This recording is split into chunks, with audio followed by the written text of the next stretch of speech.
All right, Shalom. So, Brothers of Great Millstone Charlotte coming at you with another live lesson through the spirit, power, and mercy of Yahweh Bashem Yahushai. Before we get started with this lesson, as always, we want to give all praise, all honor, and all glory unto Yahweh Bahashem Yahushai Bahashem Rakakadash. Double honors to the apostles and the elders of Great Millstone that taught us this truth and rule well. Peace, blessings, and mercy to the house of David. Habayaf Dawadah, the hopeful elect. To you we say Shalom. All right. And the installment of this lesson is going to be titled The Love of Money, Integrity, Kryptonite. Okay. Because as we see the fashion of this world, it rewards you casting aside your integrity to be able to acquire wealth and riches and to be able to sustain this wealth and riches that you've gained by casting aside your integrity. And the Spirit has been pretty much exposing a lot of these things, a lot of these whistleblowers, a lot of people pretty much, spilling the beans, so to speak, of things that they've done to acquire wealth. And it was really all tied toward them casting aside their integrity. Now, if I may, before we get that precept, I just want to pull up this definition for integrity. According to the Free Dictionary, it says steadfast adherence to a strict moral or ethical code. Okay. And what is that moral code? What is that guide that we have that we're to adhere to? It's the wisdom, knowledge, and understanding of the scripture that serves as that moral compass for our people. Okay. right. I did want to get a definition real quick too. Go ahead.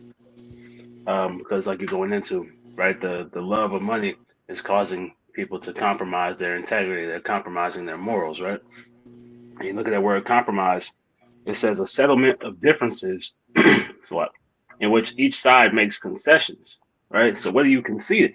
You're conceding your morality. You're conceding your integrity. You're conceding the standard of living that you once had, right? It continues on and says, a weakening or reduction of one's principles or standards, a compromise of morality, right? So you're weakening, right, the standard that you're supposed to be living by, to gain, right, in this society, right? And as the brother's going to get into, we see that currently and, with the results of our forefathers as well, man. That's right. I also want to touch on that definition that one of the words you had said was concede. When you go into concede, pretty much concede is to agree, but with reluctance, right? You're not really doing it out of like pure intent. You're just agreeing to just go along with things, which is what a lot of these people do, man. Right? They go to these various, when we think about today's time, a lot of these celebrities that people look up to and reverence, they go through all of these freaky ass ways to make this money. But in the back of their mind, they know that they're not supposed to be doing this. Specifically, the Israelites that are engaging in these acts, man. Why is that? Because you are a chosen people. You have a zeal of the Most High, not according to knowledge, but nonetheless a zeal. So in the back of your mind, you shouldn't be doing none of that rabbit shit to compromise your integrity, but your love for money has blinded your mind to living a life based upon a moral compass, a moral code. Okay. So let's unless you had anything you want. All right now. Come on, let's get that Proverbs 19:1. This is Proverbs chapter 19. Verse 1, it says, better is the poor that walketh in his integrity than he that is perverse in his lips and is a fool. Right. It's better to walk but have integrity. It's better to have your morals than to have riches, because a lot of these people, it says better is the poor that walketh in his integrity than he that is perverse in his lips and is a fool. A lot of people are perverse. They walk with dishonesty, man. Okay. And you see it in their speech, you see it in their conduct, and they look foolish at the end of it, man. Why is that? Because the way how you've lived is not really the way you should be operating. Okay. I had something right fast, if I may. This is Revelations chapter 2:9. It says, I know thy works in tribulation and poverty, but thou art rich. Okay. because hey, being at the bottom, all right, in this society, we're esteemed as nothing, right? But in the eyes of Yahweh Bashim Al Shai, we're rich. How are we rich? We're rich in faith, in spirit, man. Okay. And it's better to be that way, having your spirit aligned with Yahweh Bashim Al Shai, walking in integrity. Okay. It goes on to say, and I know the blasphemy of them which say they are Jews and are not, but are the synagogue of Satan. And hey, there's been a lot of heat coming on those the you wish people, all right, and how a lot of the way how they've gotten their riches are through ill-gotten gain, all right, ways that pretty much casted aside the integrity, the moral code that was established from on high. Okay. Yeah, that precept as well goes into the wicked scribes and Pharisees, you know, because they were exemplifying the customs, so-called, right? But they weren't moving in the spirit, right? So that's why it says, who say they are Jews but are not, but are the synagogue of Satan, because they were compromised, right, through their love of the status that the Romans had given them. That's right. Which was tied to the money, right? That status, that fame, that bag, that completely blinded their eyes from their error. Exactly. I got a precept. Go ahead. This is Ezekiel chapter 7 and verse 9. It says, "They shall cast their silver in the streets, and their gold shall be removed. Their silver and their gold shall not be able to deliver them in the day of the wrath of the Lord. They shall not satisfy their souls, neither fill their bowels, because it is a stumbling block of their iniquity." Now we understand that pretty much the scriptures say that, you know, wisdom is a defense and money is a defense. You know, but ultimately the wisdom is more important to have. You know, and Jake pretty much puts a over importance on money. You know, and that's essentially the downfall. You know, putting it as an idol. That's right. Straight up. But hey, that's perfect to segue into that Sirach 31. Let's go ahead and grab that. God, that's just Sirach chapter 31.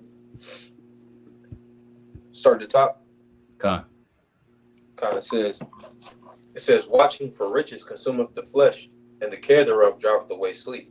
Right. And then a lot of our people, right, are pretty much consumed, as the brother has said, with that lust, that love for money, man. All right. To the point where they'll do literally damn near anything, right, to get that bag. You know, Jake will kill, they will steal, right? They will do anything to try and you know, get money, right? And it's wearing them out, right? We see it in our people, all right? The immense amount of stress that they are under with this whole mantra of quote unquote chasing the bag. But hold up, what's the issue with that bag to where you got to continually chase it? Let's grab that. Okay. Haggai 1:6. I'll read it and a brother could speak on it. "Ye have sown much and bring in little. Ye eat, but ye have not enough. Ye drink, but ye are not filled with drink.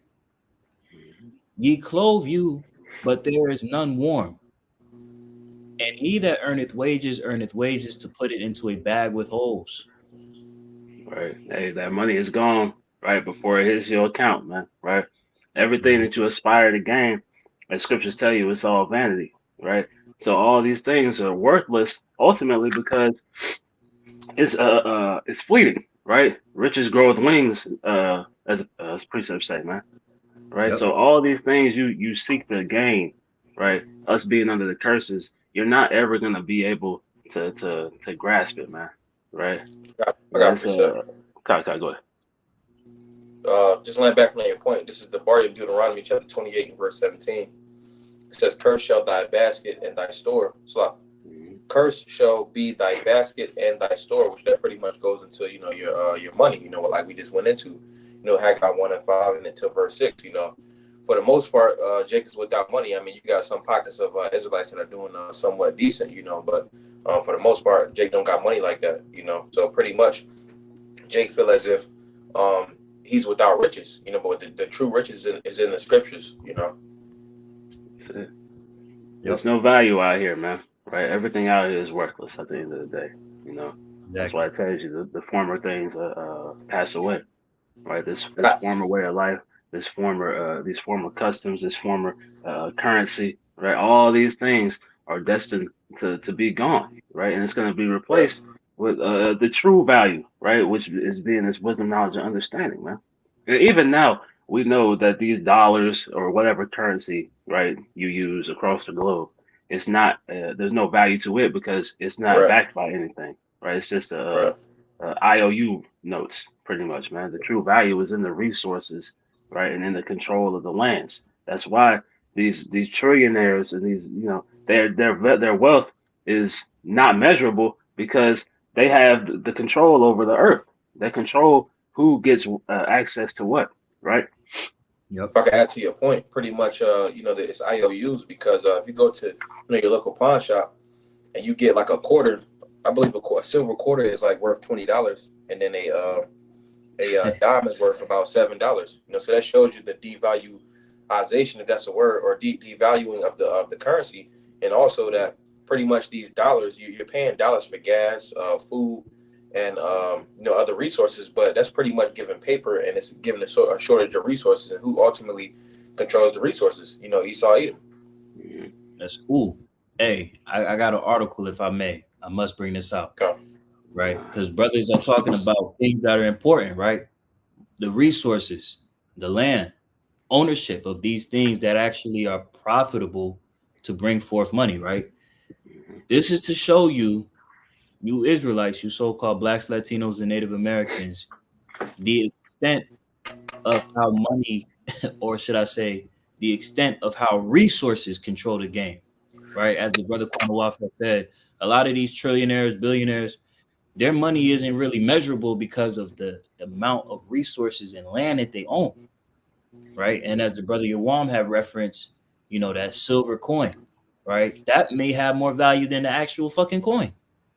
Showing you Mhm. all of this fiat currency is bullshit, but nonetheless, let's just dive into this article right quick. It's titled "The World's Largest Landowners," right? And it pretty much breaks down all of these various families or organizations and their ownership of various parts of land. But the point I want to make here is it says, who owns the most land in the world? It says the largest landowner in the world currently is King Charles III. King Charles III. Now, brothers and you sisters may not know who King Charles III is, but let's look up this nigga. This nigga. Him. Hey, brother, can you see that on the screen? Yeah. Yeah, this guy Charles III, right? Old ass white man, pardon me, old ass Edomite white man, so-called white man, right?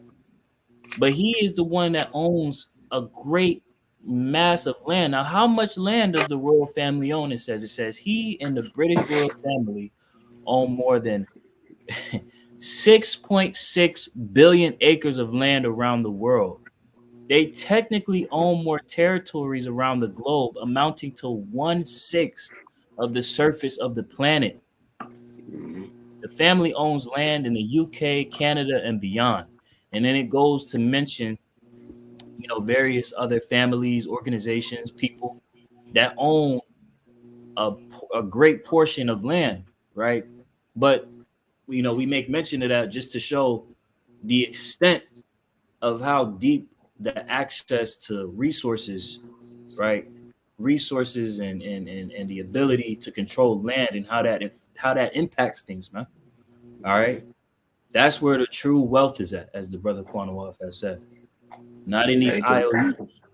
right. Because you can own whatever you want to, in America, right? But Mhm. somebody owns this land, right? So they can do whatever they want to with what's on their land, right? If you have a house built on a piece of land and then somebody owns that land, they control all the resources. You just have the house, and they can boot you out whenever they deem fit, man. Right? So all these millionaires with mansions, you got a sky rise, a duplex apartment, whatever, right? Whatever cars you got, all these things, are worthless because you don't have access to the resources that you have your stuff built upon, man. I got a precept for you. This is Jeremiah chapter 12, verse 1. It says, Righteous art thou, O Lord, when I plead with thee. Yet let me walk with thee of thy judgment. Let me talk with thee of thy judgments. Wherefore doeth the way of the wicked prosper? Wherefore all they happy that deal very treacherously. Thou hast planted them, yet they have taken root. They grow, yet they bring forth fruit. Thou art near in their mouth and far from their range. Now I want to get this word for planet. Because just going back to your point, Quanah, that word is H5193, not Thai. All right, and it says to plant, to fasten, fix, establish. And I want to go into this word. It says figuratively, it is said to plant a people, i.e., assign them a settled residence. So the scriptures say the earth is given to the hand of the wicked, and pretty much the scriptures also say that Esau will have the fatness of the earth, so he has control of pretty much what the whole globe, So Jake feel like it's ways to get around the curses, but ultimately, it's like that due to prophecy, Exactly. So chasing after the riches. No, go ahead. No, I'm about to say chasing after the riches is pretty much in vain. Right. Case in point, right, is this these Moorish niggas. They'll be like, oh, I established my sovereignty. I don't gotta pay taxes. I don't gotta do any of that no more. They in the spirit where they don't have to render unto Caesar what is his, right? But Quanawaf made a good point. You don't own the land of the things that you own. So therefore, these things could be taken from you. Now, case in point, right? One big aspect of Israelites chasing after that bag is to try to break generational curses in what they perceive is the way, right? Because as we know, the scriptures tell us there is a way that seemeth right unto a man, but the end there are the ways of death. Jake's love of money, they'll cast aside their integrity so that they can go ahead and try to break generational curses, get a piece of property, right? In the state of North Carolina, if you're delinquent in paying your real property taxes in North Carolina, you might lose your home in a tax foreclosure. Where is the ownership in that? Right? Where is the generational wealth that you're trying to build upon?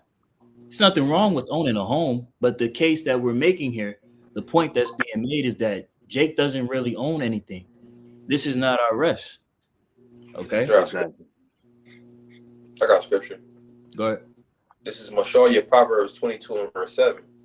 It says, the rich ruleth over the poor, and the borrower is servant to the lender. So pretty much, when you go into the word servant, ibad, all right, that pretty much goes into being a slave. So pretty much going into how America is ran is pretty much a debt slave, because you're pretty much working for the elites in a roundabout way. That's right, brother. Could somebody hold 1 Timothy 6 and 9 and read through 10? But I'm going to reread Sirach 31 and then we'll grab that. Sirach 31 and 1, it says, watching for riches consumeth the flesh, and the care thereof driveth away sleep. Watching care, I'll read verse 2. Watching care will not let a man slumber, as a sore disease breaketh sleep. So a lot of people become restless in this quest for chasing after money, man. And that's when that love for money begins to pretty much trickle into their lives and affect them and impact them in a negative facet, all the way to the point where they're casting away their integrity. Whoever got that 1 Timothy 6 will read that. Okay. It's the book of 1 Timothy chapter 6 and verse 9. But they that will be rich fall into temptation. Can I start up some? Yeah, go ahead. Okay, it's 1 Timothy 6 and start at 6. But godliness with contentment is great gain, right? So being content with what you have, right? Understanding that, you've been given enough, to get by.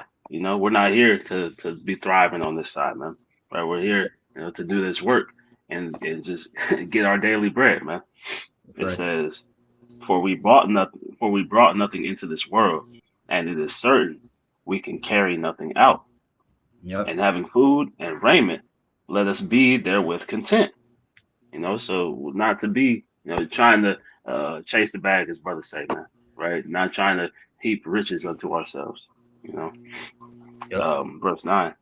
But they that will be rich fall into temptation and a snare, and into many foolish and hurtful lusts, which drown men in destruction and perdition. Right. And hey, as the brother Kwanawaf had made reference to, right, we see it happening now with our people, and we've seen that happen with our foreparents, man. All right. Mhm. When our people begin to develop a sense of love for money, they completely cast away their integrity, and now they're a AWOL nigga willing to do every and anything to get after money. All right. Mhm. But what does that lead to? It leads to destruction and perdition, man. It ultimately leads to what? Nothing at the end of the day. If you understand what's at stake, which is destruction, if you are to carry your sense, if you are to carry yourself having a love for money, you wouldn't be doing that. If you're sensible, Mhm. Got a precept. but I'll show you Proverbs chapter 23, verse 4. It says, labor not to be rich. Cease from thine own wisdom. Wilt thou set thine eyes upon that which is not?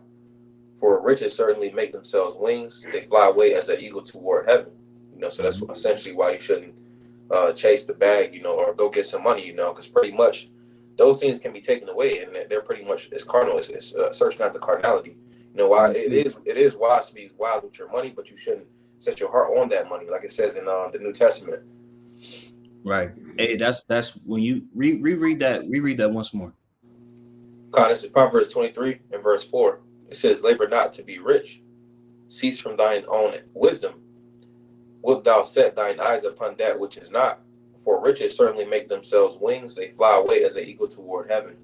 Right. And we're literally seeing that shift happen right now. Right. We're seeing that shift where the money that you have is beginning to devalue every single day forward, all the way up into the point where the dollar, this system of money, is going to be done away with. And the only way that you'll be able to exist within this system of new currency tied to that implantable device, as it tells us in Revelations the 13th chapter, that no man may buy or sell save he that have the mark. Right. So the riches that you have is going to go away. Okay. Uh, You keep reading, bro. The Timothy. Proverbs. Salakia, Quanawaf in 1 Timothy the 6th. Unless you have something, Okay. Quanawaf. Yeah, just real quick. It's Proverbs 30 and verse 8. It reads, remove far from me vanity and lies. Give me neither poverty nor riches. Feed me with food convenient for me. Right. Mhm. So the point being, right, the Lord's not going to put us in a destitute state, but we don't want to be in an extreme abundant state on this side either, man. Right. Because like it says in verse 9, at least I be full and deny thee and say, who is the Lord? Or at least I be poor and steal and take the name of thy power of my power in vain. Right. So we don't want to be on either end of the spectrum, man. Right. Because if you're in lack, you're gonna be seeking to gain, and if you have it all, you're gonna be too high minded, right? And that's why, as we're reading in here, you fall into many foolish and hurtful lusts, in this second or in this First Timothy 6 chapter, because you have access to things now, right? Money grants you access in this world. You get access to various what's the word? Uh, Shalom priest, yeah, but you Various get different access avenues. to all these things that will ultimately destroy you in the end, man. But going back, it's 1 Timothy 6 and 9. But they that will be rich fall into temptation and a snare, and into many foolish and hurtful lusts, which drown men in destruction and perdition. For the love of money is the root of all evil, which while some coveted after, they have erred from the faith, and pierced themselves through with many sorrows. Right. They have erred themselves from the faith, man. All right. Ultimately, they've gone away from the way which was profitable for them. All right. In their sight of seeing that they could chase after this money in hopes that that would be something to better themselves. Right. But as that love for money continues to pretty much grow and not be checked, it festers and spirals out of control into something that's terrible, man. that leads to Right. people's death, that leads to people's destruction, right? That's why it says in I don't know if y'all brought that out yet. In Ecclesiastes 7:7. All right, how oppression maketh a wise man mad, and a gift destroyeth the heart. Because Jake be so hard pressed on trying to better the situation that they'll use the money, which was created to be a defense, like the scripture tell you, and the money will end up corrupting their spirit, man. They'll defile themselves with all manners of abomination and wickedness just to get the bag, man. All right, precept. Exactly. This is the volume Psalm 62 and verse 10. It says, "Trust not in oppression, and become not vain in robbery." So trust not. The scriptures say to woe to them that go down to Egypt for help. It says, "And become not vain in robbery. If riches increase, set not your heart upon them." So don't set your mind on what you have, the carnal things that you have. Verse 11. The Most High hath spoken once, twice have I heard this, that power belongeth unto the Most High. Now, when you go into this word power, it's the Hebrew word eyes, all right, which pretty much goes into strength. So your ultimate strength, where you lie at in this world is with your relationship with the Lord. The fear of the Lord. Right. I'm gonna keep going to verse 12 and finish it out. It says, "Also unto thee, O Lord, belongeth mercy, for thou renderest to every man according to his work." And if you just trust in what you got, the Lord's going to give you a reward for that.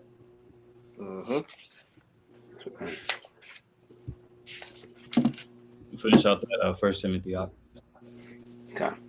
It's 1 Timothy chapter 6 and verse 11. But thou, O man of power, O man of God, flee these things and follow after righteousness. Flee from this fashion of the world, right? Okay, because as it tells us pursuant to 1 Corinthians 7:31, that the fashion of this world will pass away. The love of money is upheld in this system. All right. In order for you to level up in this system, your integrity they make you cast away your integrity, man. They want you to be defiled, right? As they did with our foreparents, man. All right.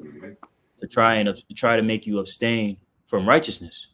But we're given instruction to do else, to turn away from these things. Run. Right.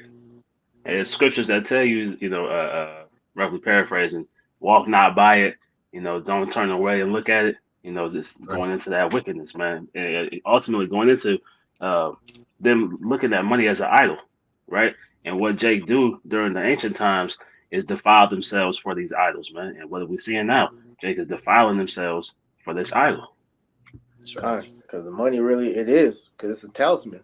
Because when you look at all the symbolism that's on a dollar bill, man, it's actually a symbol of witchcraft, man. And these people worship money, man. That's why when you really can't tell niggas nothing, because the moment you try to, reprove our people, they be like, nigga, you can't tell me nothing. I'm rich, Right. They start comparing pockets like that. Like that's a true measure of judgment. Just because a person doesn't have as much money as that person, that doesn't determine if you're better than somebody or not, man. When the scriptures literally tell you that the poor is looked at better in the eye of the Lord than the rich, man. Yep. That's right. Let me keep continuing on. 1 Timothy 6 and 11. But thou, O man of God, flee these things and follow after righteousness, godliness, faith, love, patience, meekness. Right. These are things. Salaki, I was gonna say these are characteristics that are pretty much blinded to those that have the love of money. Yep. Right. They don't see these practices as being needed because of their obsession and love for money, man. Okay. Right. I got a precept for you. But this is Sirach, chapter 20, verse 29. Exactly what you said. It says, "Presents and gifts blind the eyes of the wise, and stop up his mouth that he cannot be reproved, or he cannot reprove." You know, because that's just what you said, man. Because money will pretty much, it'll turn a person away from proper judgment, which is why in the law it tells you on how a judge is not supposed to take bribes, man. Because we understand that money, as we are seeing in America perfectly, that hey, it doesn't take much for like they say in the world, hey, you can sell a nigga cheap, man. A nigga will sell out his own people for nothing, like it showed in that movie. What was the Bonnie and Clyde movie? that came out a couple years ago, Queen and Slim. Oh, Niggas yeah, sold out. yeah. He sold out them niggas for goddamn for nothing. You know, the dude from Judas and the Black Messiah, you know, sold out Fred Hampton for a damn gas station in like $20, man. You know, Can I get that for you? go ahead.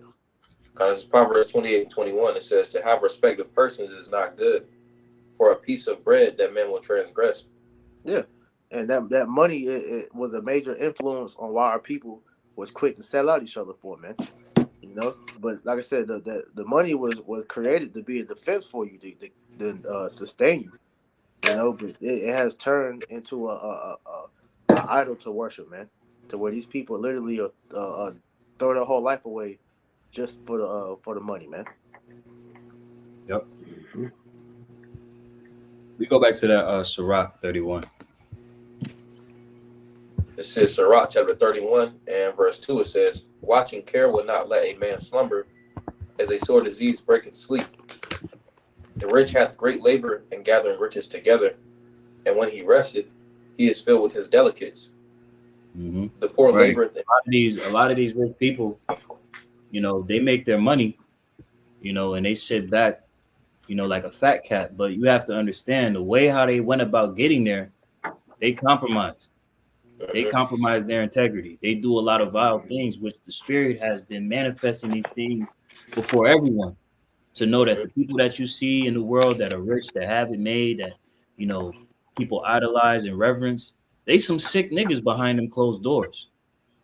Yeah, right. You know, they Power do some bottoms. wild things behind those closed doors to have a state in this system to be worth something, especially you Israelites, man. Yeah. Did y'all already get Sirach 10? Lie. You fish out. Nah, we I'll get that after. Okay. Sirach 31 and 4. "The poor labor in his poor estate, and when he leaveth off, he is needy, still needy. Right, He that but loveth gold..." But remember, as we had read earlier in Proverbs 19 and 1, right, it's better to be poor and honest. Okay? So, yeah, we may not have the riches and the fatness of this world, but, yo, we got our integrity. And that's well priced above the riches of this world, man. As we see, the fashion of this world is clearly out the door. Okay? So to have favor with the Most High is supreme. Mm-hmm. Because as we know, wisdom is the true riches, man. And Proverbs it continually stresses how wisdom is better than rubies. All That's right. right. So with that being said, you know, scriptures let it be known that, man, even though, like you said, we're poor, this is James 2 and 5. It says, "Hearken, my beloved brethren, have not the Most High chosen the poor of this world, rich in faith, and heirs of the kingdom, which he have promised to them that love him?"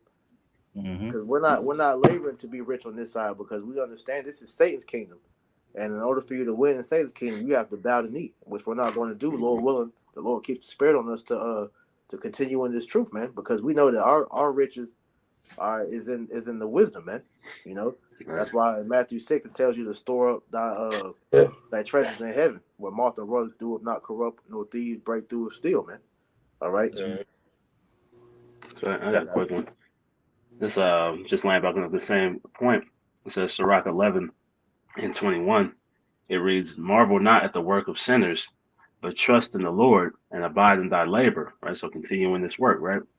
"For it is an easy thing in the sight of the Lord on a sudden to make a poor man rich." Right. So that transition is gonna happen quickly, man. Right. That's right. It's gonna go, you know, through Jacob's trouble, where you see that transition go from the righteous suffering and going through our tribulation, and to the wicked starting to suffer, man. Right. And as we start to prosper, man.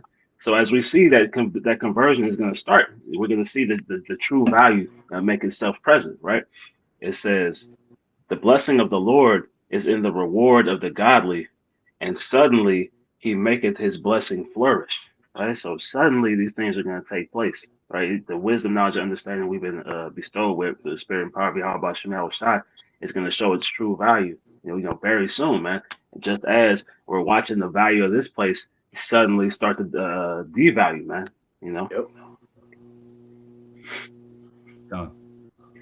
Keep going, that's the rock. Yep, we go back to that. Somebody hold Matthew 16 and 26, and then another brother hold John 11 and 48. I got John. Back to Sirach 31 and 5, it says, He that loveth gold shall not be justified, and he that followeth corruption shall have enough thereof. Right, and a lot of our people, right, are following after the way of corruption, the way of death. All right, they're literally aligning themselves with Satan so that they can have an upper hand in this system. But at the end of the day, you selling your soul, you bending the knee bowing the knee as the brother Amawan had brought up, right? That doesn't really profit you anything when you think about it, man. Right? What does that really get you? I'm gonna just get this right fast. Matthew 16 and 26. And the brother could speak on it if they want. Matthew 16 and 26. It reads, For what is a man profited if he shall gain the whole world and lose his own soul? Or what shall a man give in exchange for his soul? Hey, you selling your destruction by selling your soul to Satan, man, for whatever it is you're trying to get. Because when Yahweh Shem Shai returns, man, you have to pay out what is owed. Because like the scripture tell you, all Israel was bought with a price, man. All right, because when Yahweh Shai went up on that cross and gave up his spirit, all right, that was to cover all Israel, starting with the elect on this side, but ultimately all Israel, because in the kingdom of heaven, all Israel will be ruling in the kingdom of heaven. So if you're selling your soul to obtain the goodies of this life, it's ultimately to your detriment, because you're gonna have to die on this side to be, pretty much for you to repent, man. I got one more to add to that. If I can make a point real quick, priest. Go ahead. Because we went to that word compromise, and to compromise means you have to lose something, man. So everything comes at a cost, right? So to gain over here means you have to lose somewhere. Jake doesn't realize that they're losing their chance of salvation by chasing after this worldly gain, man. This is Sirach chapter 20, verse 14. It says, The gift of a fool shall do thee no good when thou hast it, neither yet of the envious for his necessity, for he looketh to receive many things to come. So like you said, man, you sold your soul to obtain the things of this world. It was really for nothing. Because though you are on top right now, when Babylon the Great is destroyed, man, you're going to essentially lose everything again, man. So you're going to be right back down the position that you were in, but it's going to be worse this time because you already feel guilty in your posterity to pretty much, off of what you've done to get your riches. So when the Lord takes it away, you know that judgment's coming for you, man. So everything that you have had is pointless, man. All the cars, the clothes, the women, the fame, status, all that shit is for nothing. That's why the scripture tell you he calls it vanity and vexation of spirit, man, because it's worthless at the end of the day, man. That's right. This ain't our kingdom. Right, exactly. Yep. Hey, as we were speaking on earlier, priest, before you had hopped on, right? A lot of the things that Jake owns, because Cornwell had brought up the point of, riches being tied to resources and land, true ownership. Jake doesn't own anything. Nope. You got to pay property taxes. You got to pay property tax on a house. You got to pay property tax on a boat. You got to pay property tax on your car. And if you don't pay these taxes, guess what? It can be taken from you. So even you just living, it's a tax on that. When you die, it's a tax on that. Exactly. It's a tax on everything, man. This is not your place of sovereignty or where you should be expecting to be able to level up in a system and say, you know what, I'm going about things the right way, or I'm still abiding within my ethical code or your moral code, which is tied to your integrity, which is tied to the scriptures, man. You can't elevate in this system because, as the brother Cornwall made mention of, compromise. Okay, we've compromised for the Lord by doing what? Casting off the world. And the world, in turn, is doing the opposite. They're casting off their opportunity of salvation for the world. Yeah, because they want to win now. Like exactly. Drake made that stupid lyric back in the day. I can't see in heaven being better than this, man. Which shows you our people have a very lowbrow and skewed perception of what the kingdom of heaven really is going to be, man. Because if you think this cesspool of America really is the end all be all, man, then shit. I don't want no parts of this shit, man. You know, because Right. you got to share your fucking your kingdom with gay people, with goddamn feminazis, with the damn devil, man. That in itself, man. When we rule, we gonna have complete sovereignty, man. Where we ain't gonna have the answer to nobody. We gonna have everything our own. Okay, Right. be able to flourish, you know, in our own power, man. And Jake wants to goddamn share peanuts with the goddamn peanut gallery, man. Fuck that shit, man. Yeah.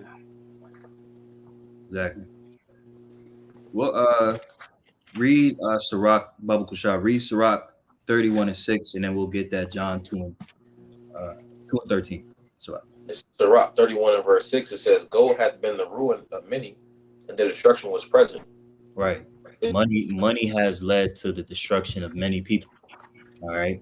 It's been a ruin for people, man, and brought them face to face with problems, disaster. And we're gonna go into a few precepts to bring forth that point. We'll start with that John 2 and 13. God, I get it. I'm right here.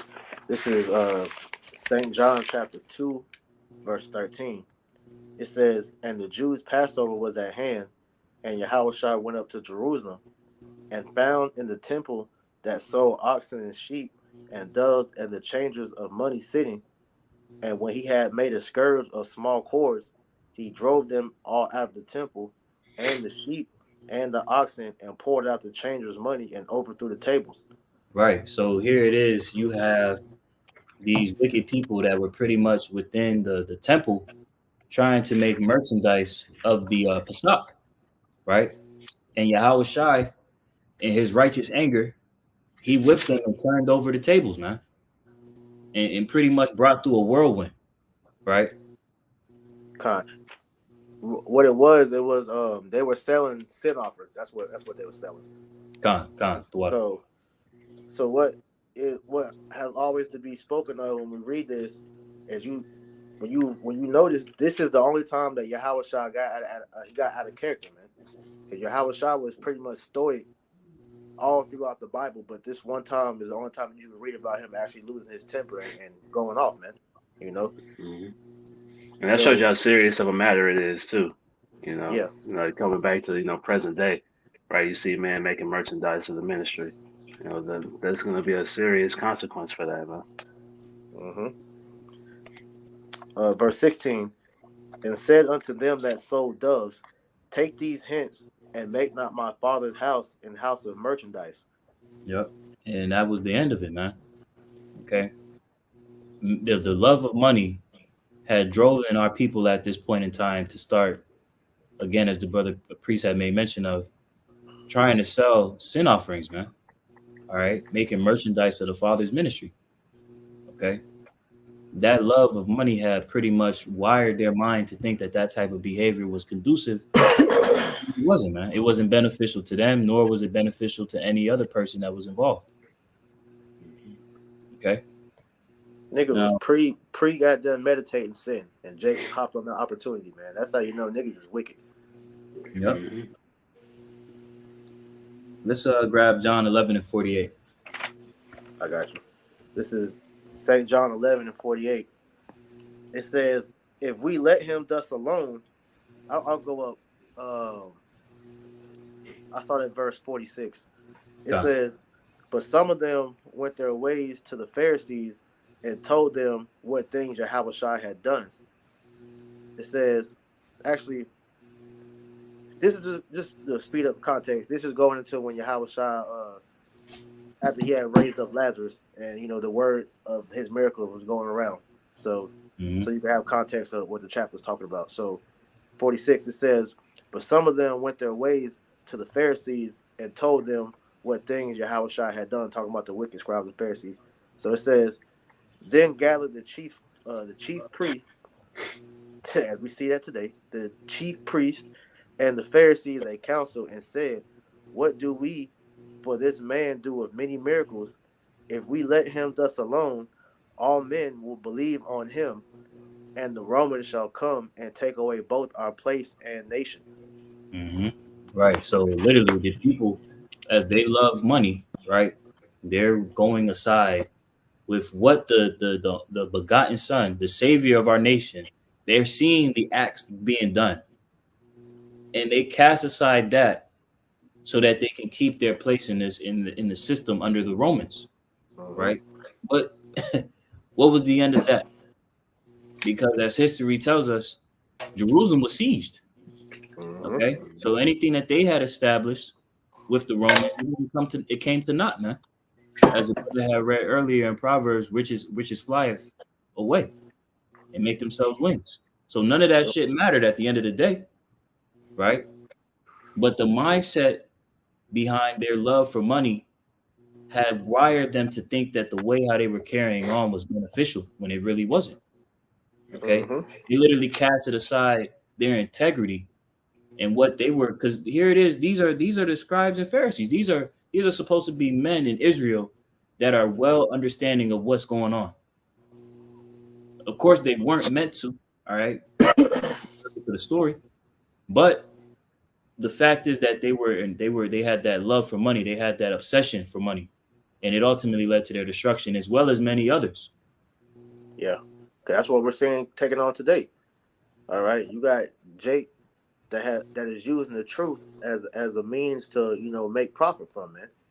Niggas selling all type of different shirts, which like the apostles going to. It's nothing wrong with selling clothing and all that, but to mix that in with your work, man. You know, like you put a that demon from Sakari, his name Hakar, whatever.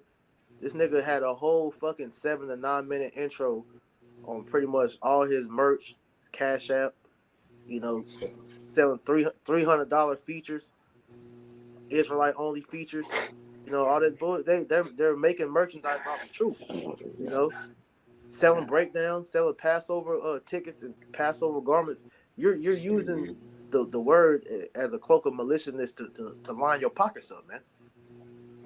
And that's like you were saying, it's all for naught because we understand that when Jacob's trouble fully hits and this society goes in complete anarchy mode, man, none of that money is going to mean a damn thing, man.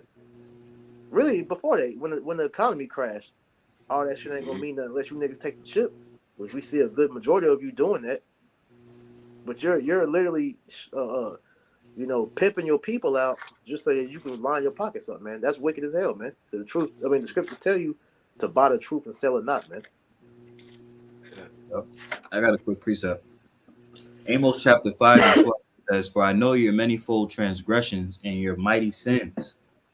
They afflict the just, they take a bribe, and they turn aside the poor and the gate from their right." Okay.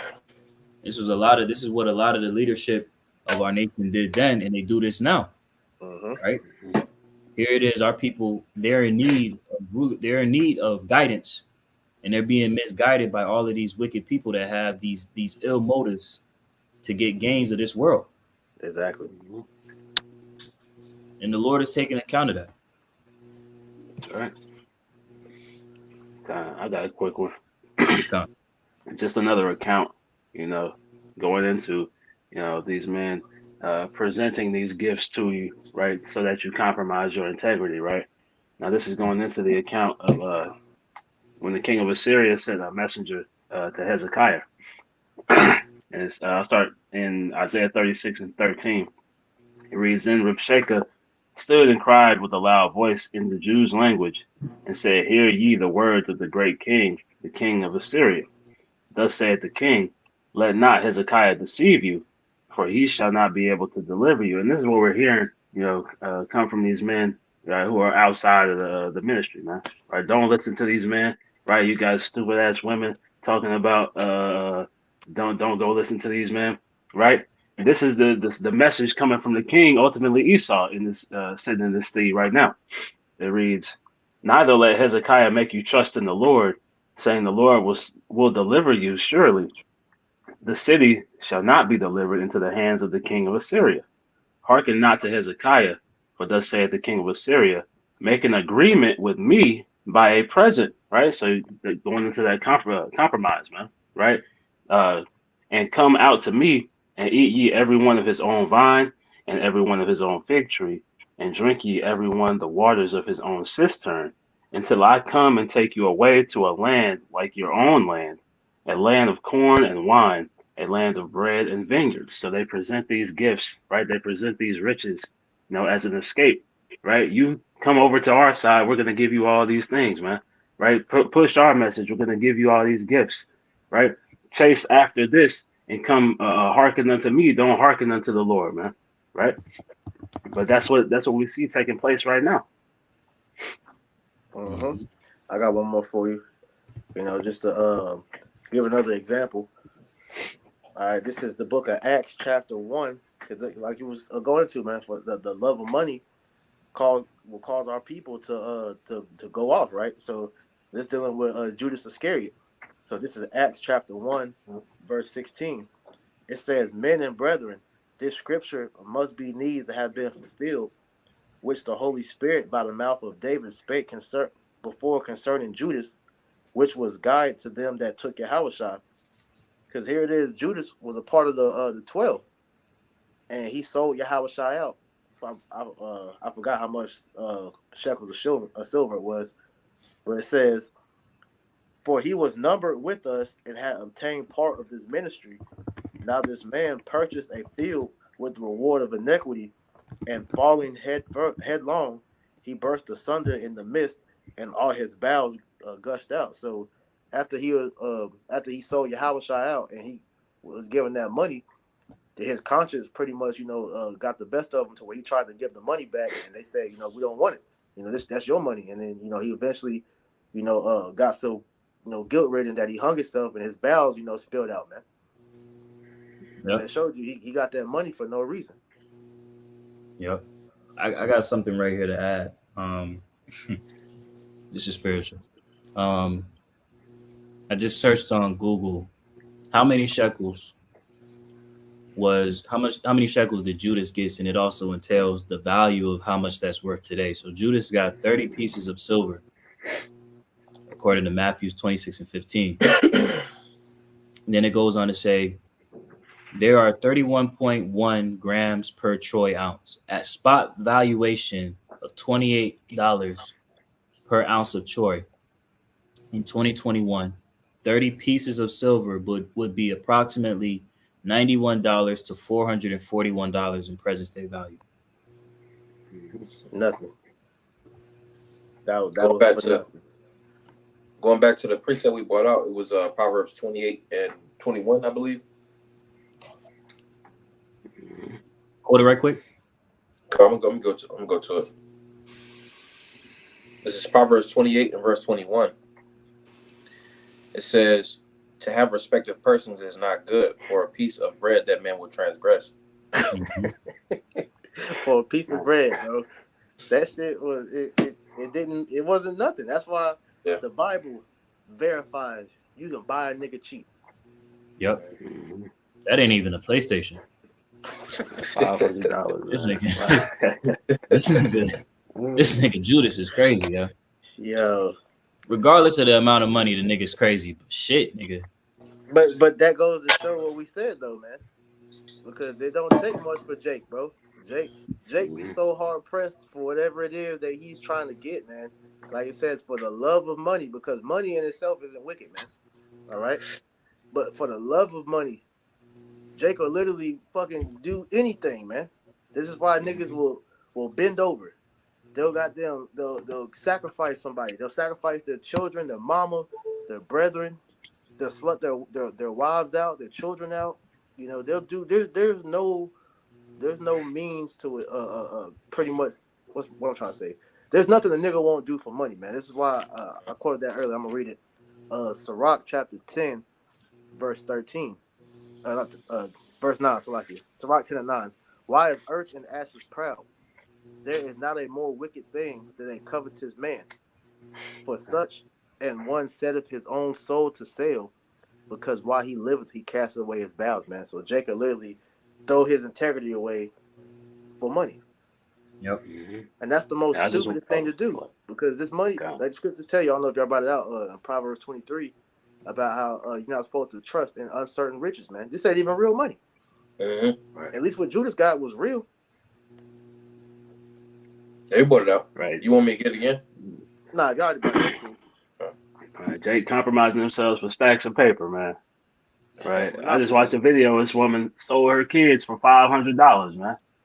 Right, and then she was in court crying because the judge was calling her out on it and telling her how terrible a person she was. And I was like, this is what people are doing in this world, man, for those dollars, man. Shit, women are literally popping out babies just to collect checks from the men that they got pregnant by, bro. Exactly. That's how you know that money really is an idol, man. These people will literally do anything to worship that idol, man. Yep. We go back to that Sirach. Yep.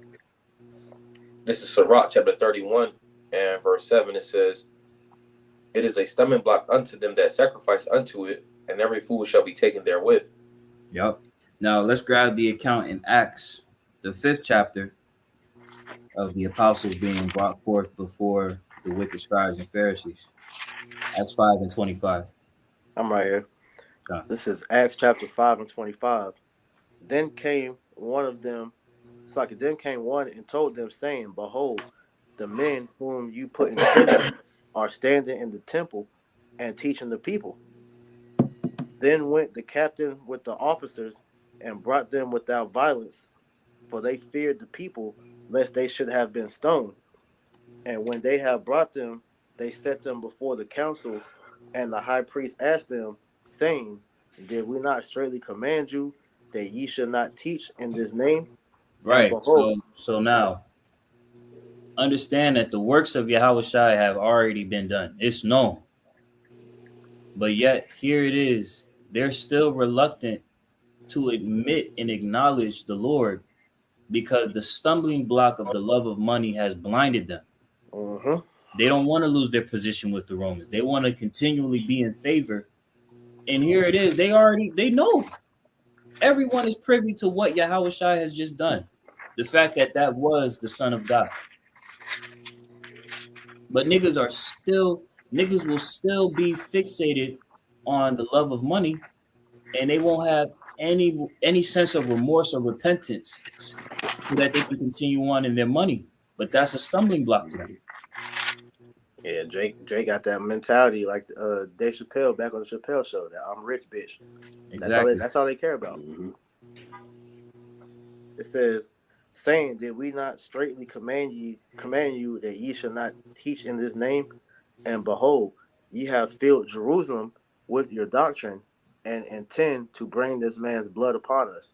Right, because really what they were saying is they don't want to lose their stance. They don't want to have to be held accountable for anything of Yahweh Shai, right? Because they've already sided with the opposite side, the opposing side. Yep. Right? They've sided with the Romans. They've sided with Esau, right? Which is what our people have done now. They've made a covenant with death. If I may grab that very quick. It's the book of Isaiah.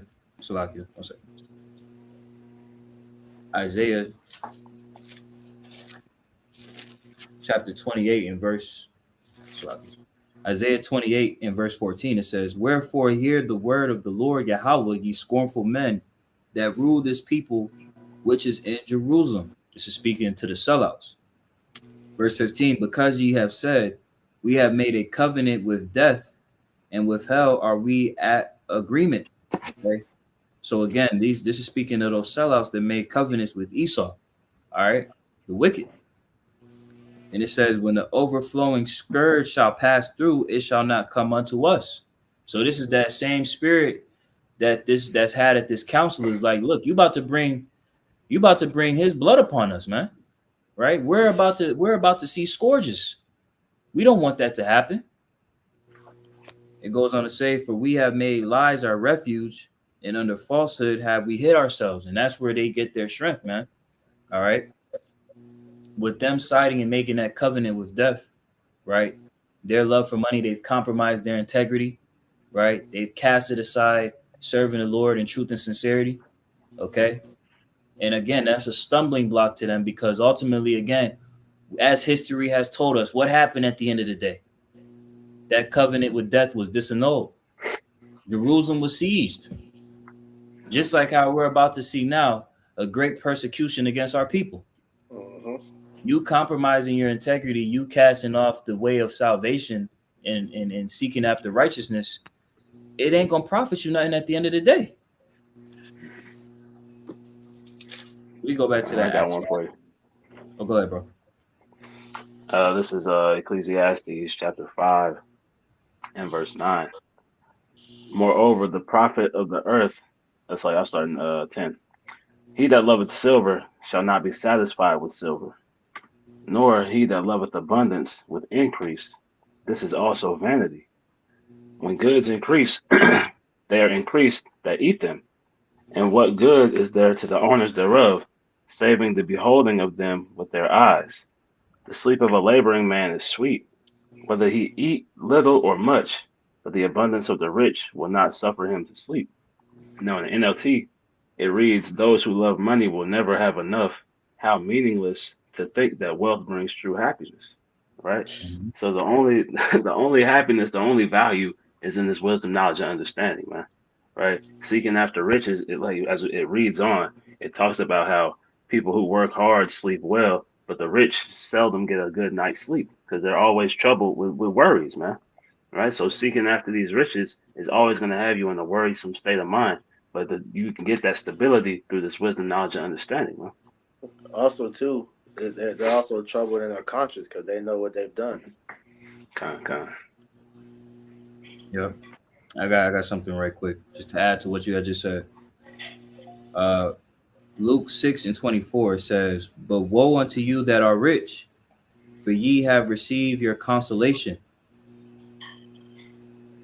You speak on Mhm. that for bro. God, yeah, you received your consolation. Yeah, you were allowed to win on this side. All right, but in the kingdom of heaven, you're going to be low. So at the end of the day, like we always tell you, hey, live it up. If you don't see any wrong in what you're doing, then continue doing what you're doing, and may Yahweh Shem Yahweh judge you, because we know, as we've been constantly seeing, the elder brothers and the apostles bringing out on how you niggas are constantly getting over on the congregation, man. Hmm. Like, I'm gonna say, like Sakari, man, it was coming out how these niggas is robbing. They're robbing the congregation by sitting there. In one hand, they're telling the people that Paul's writings in the Bible aren't validated, but then they'll turn around and use Paul's writings to tell you how you're supposed to tithe them, man. So that's a contradictory in that, man. And you're no better than the poverty pimps than the goddamn church, man. Because these are niggas that are using the Bible deceitfully, like it says in Jeremiah, man. Woe be to them, cursed be the man that doeth the work of the Lord deceitfully and holdeth his sword back from blood, man. All right.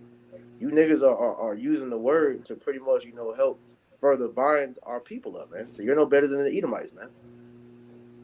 So you got your consolation prize on this side, man. All right, all the fame, all right, the money, the praise of the people, but shit, all that's gonna go away once this society collapses, man. So it's worthless at the end of the day, man. So you could talk shit on us, call us bums and everything, as much as you want, but like we read earlier, we're rich in faith, man. All right, so we understand at the end of the day, man. Yahweh Shem Yahweh Shah is gonna take care of us, the bums of this world. All right. Right. Hey, Con. scriptures say, "What is the hope of the hypocrite?" You know, and Exactly. it's a harsh judgment that's coming upon these men, especially for perverting the doctrine. Right, as we often go into, they're going to be beat with many stripes because they knew the Lord's will and did it not, man. Mm-hmm. Yeah, you niggas are gonna have a lot to take account for when you get face to face with the Howard shot, man. All right. I have one real quick. This is Malachi 3:8. It says, "Will a man rob God? Yet you have robbed me. But ye say, wherein have we robbed thee? In tithes and offerings. Ye are cursed with a curse, for you have robbed me, even this whole nation." All right, because Jake is using this truth as a means to get rich off, man.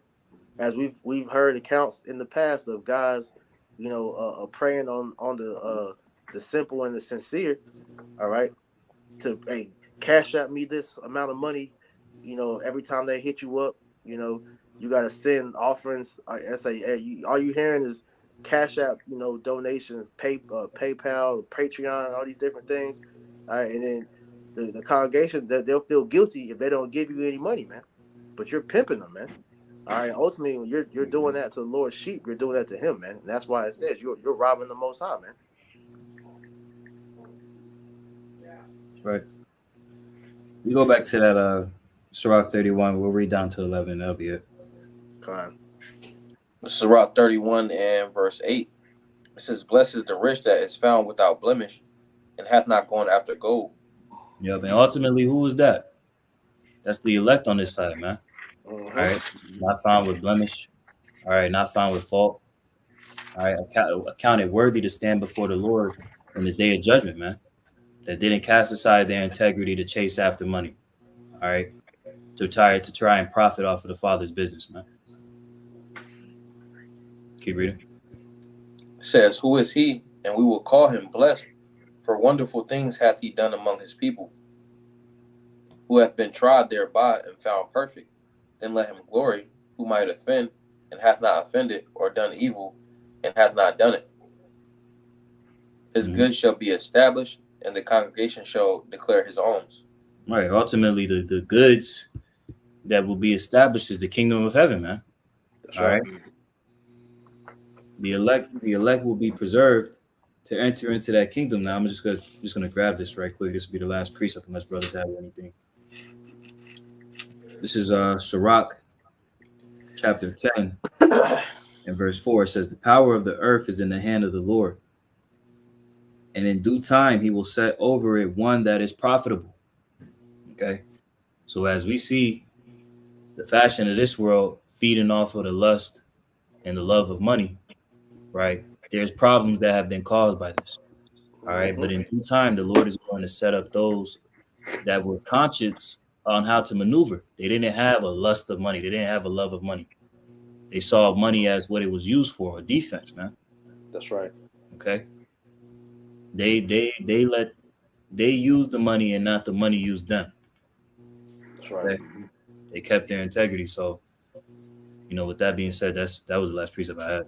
Unless your brother said anything. Nah. God. All right. Hey, but Lord willing, this was an edifying lesson to you, brothers and sisters. All right, we're going to close out by giving all praise, honor, and glory to Yahweh. Yahweh, Ba'ashem, Ba'ashai, Ba'ashem, Double honors to the apostles and elders of Great Millstone that taught us this truth and rule well. Peace, blessings, and mercy to the house of David, Abayafta, without the hopeful elect. To you we say shalom. Shalom. Shalom.